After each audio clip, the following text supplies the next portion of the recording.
Hello guys, welcome back in this new video. तो guys, इस video में हम पॉलीमर देखेंगे, मतलब देखेंगे नहीं, मतलब वीडियो है। टॉपिक तो जो मोस्ट इम्पॉर्टेंट कॉन्सेप्ट हैं और क्वेश्चन है 4-5, तो उन्हें देखेंगे। तो लगभग 8-10 मिनट से कम की वीडियो रहेगी, ज़्यादा लॉन्ग रेंज नहीं बना रहे हैं। तो यानी ये आप इसे समझ लीजिए, आप वीडियो अगर आप BHU या इलाहाबाद के लिए प्रिपेयर कर रहे हैं तो मतलब अधिकतर लोग लीव करते हैं इस टॉपिक को। पर अगर आप मान लीजिए इससे क्वेश्चन आने के चांसेस भी रहते हैं, एक क्वेश्चन फंस सकता है इससे, तो आप ये वीडियो देखिए। अगर सही लगे तो बढ़िया। हम्म तो बढ़ते हैं मतलब आगे कि मतलब कि काफ़ी इम्पोर्टेंट चीज़ें इसमें ली गई हैं और ट्रिक रिक भी बहुत हैं। ठीक है, तो आराम से देखिए, बढ़ते हैं आगे। ठीक। तो गाइस, सबसे पहले पॉलीमर का जैसे हम क्लासिफिकेशन देखते हैं तो काफ़ी सारे बेस्ड पर होता है, पर हमने स्ट्रक्चरल बेस्ड पर लिया है। तो स्ट्रक्चरल बेस्ड पर लीनियर होता है, ब्रांच्ड होता है और क्रॉस लिंक होता है। तो लीनियर में आपका आता है HDP यानी हाई डेंसिटी पॉलीथीन, या जिसे पॉलीएथिलीन भी बोलते हैं। और ब्रांच चेन में आता है LDP यानी लो डेंसिटी पॉलीएथिलीन या पॉलीथीन। ठीक है। फिर आपका इसमें आता है नायलॉन 66। अब नायलॉन 66 किससे बन के बना है? तो एडिपिक एसिड और हेक्सामेथिलीन डायमीन। अब ये हेक्सामेथिलीन डायमीन क्या है? तो जैसा आपने यूरोट्रोपिन का पढ़ा है, हेक्सामेथिलीन टेट्रामीन, तो उसका होता है जैसे C2H6N4। वैसे ही जैसे ही हेक्सामेथिलीन डायमीन है तो N2। ठीक, डायमीन N2 खत्म, मतलब खत्म क्या। ठीक है। और फिर आपका देखते हैं थर्मोप्लास्टिक पॉलीमर्स, यानी कुछ कुछ इंपॉर्टेंट चीज़ें, कॉन्सेप्ट और ट्रिक ही ली गई हैं।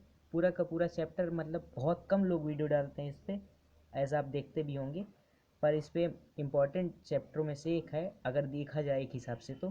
थर्मोप्लास्टिक अब क्या है? वो है आपका रीयूजेबल। अब रीयूजेबल से आप क्या समझते हैं? एक बार मेल्ट किया, यूज किया, फेंका, फिर उसे दोबारा मेल्ट किया, किसी और यूज में लाए, फिर, तो इस तरह से। अब एग्जांपल आपका पॉलीथीन है, पॉलीथीन, पॉलीस्टाइराइन, पीवीसी यानी पॉलीविनाइल क्लोराइड, इसका फार्मूला है CH2CHCl। ठीक है। फिर आपका देखते हैं thermosetting polymer. Thermosetting polymer just opposite है, तो Bakelite, urea formaldehyde resin etcetera. Bakelite आगे डिस्कशन है तो उसकी दिक्कत आप ना लीजिएगा। यूरिया फॉर्मेल्डिहाइड रेजिन, आप अगर इससे पूछा भी जाए आपका कि इसका मतलब कि क्या है पॉलीमर्स, वो मोनोमर्स, तो आप यूरिया फॉर्मेल्डिहाइड नाम ही से पता चल रहा है।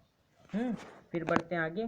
फिर आपका बायोडिग्रेडेबल पॉलीमर। तो बायोडिग्रेडेबल पॉलीमर क्या होता है? जो एक बार रीयूज कर सकें। ठीक है। तो PHBB यानी पॉली बीटा हाइड्रोक्सी ब्यूटाइरेट को बीटा हाइड्रोक्सी वैलियरेट, ये आपके ऑब्जेक्टिव में मतलब 3 नंबर का जैसे आता है तो ये डायरेक्ट पूछा जाता है। Which of the following is a biodegradable polymer.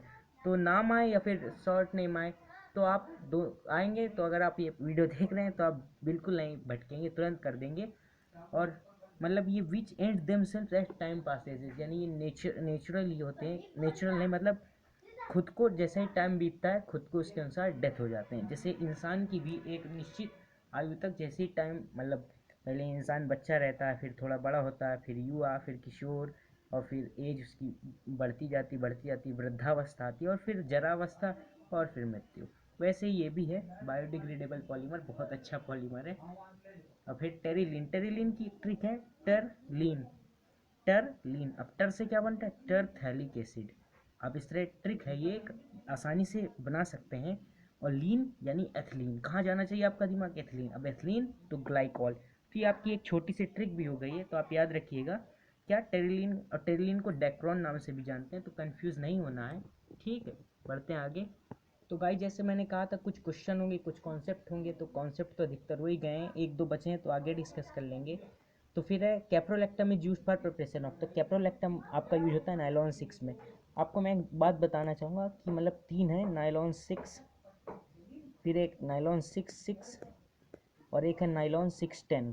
तो आप इन तीनों को पढ़ लीजिएगा अपनी हैंड बुक से, मैं आपको सजेस्ट कर रहा हूँ, या फिर NCERT हो आपके पास तो उससे पढ़ सकते हैं। ठीक है, जरूरी नहीं आप NCERT से ही पढ़ें, आपकी जो हैंड बुक है उससे भी पढ़ सकते हैं। फिर एक the polymer containing strong intermolecular H bonding and crystalline nature is, तो नाइलॉन ही है आपका वो भी। फिर आपका देखेंगे बैकेलाइट फॉर्मेशन। तो बैकेलाइट फॉर्मेशन क्या होता है? इसके सबसे पहले मोनोमर है, मोनोमर है फिनॉल, फॉर्मेल्डिहाइड, बैकेलाइट। तो 2 मोल्स हमने उनके लिए पहले फिनॉल के, एक तरह से पूरी रिएक्शन डिस्कस नहीं है, जो बनता है प्रोडक्ट लास्ट में वही बताया हूँ, क्योंकि उस तरह अगर आप देखेंगे तो पूछा नहीं जाता है, एज यू ऑल्सो नो। तो ये फिनॉल लिया, फिनॉल का होता है C6H5OH। या फिर इसे ऐसे भी लिखा जा सकता है क्योंकि ये रिंग हो गई और फिर OH जोड़ दिया ऊपर। फिर ये आपका फॉर्मेल्डिहाइड, फिर ये फिनॉल। तो ये बनता है कुछ इस तरह की स्ट्रक्चर, बैकेलाइट जिसे कहते हैं। नीचे भी काफ़ी सारे रहते हैं, काफ़ी सारी एक तरह से समझिए ब्रांचें रहती हैं, ठीक। फिर एक लास्ट क्वेश्चन, तो मतलब इतना ही हम देखेंगे। द मोनोमर फॉर पॉलीस्टाइराइन इज, तो आपका ये जो मोनोमर है पॉलीस्टाइरीन के लिए तो ये वाला है। इसे इस तरह भी लिख सकते हैं। तो आप, आई थिंक ये वीडियो आपको अच्छी लगी होगी। मैं पॉलीमर पे सोच रहा हूँ एक और वीडियो बनाऊंगा, उस पर कुछ क्वेश्चन डिस्कशन करेंगे और क्वेश्चन, ठीक है। तो आज के लिए बस इतना ही, पढ़ाई करते रहें, ऑल द वेरी बेस्ट। और अगर आप ग्रुप डिस्कशन या फिर पीडीएफ के लिए तो हमारा टेलीग्राम ग्रुप ज्वाइन कर सकते हैं, PUET एंट्रेंस वॉरियर नाम से। और वीडियो अच्छा लगा तो वीडियो को मैक्सिमम लोगों तक शेयर करिएगा और पढ़ाई करते रहें, ऑल द वेरी बेस्ट।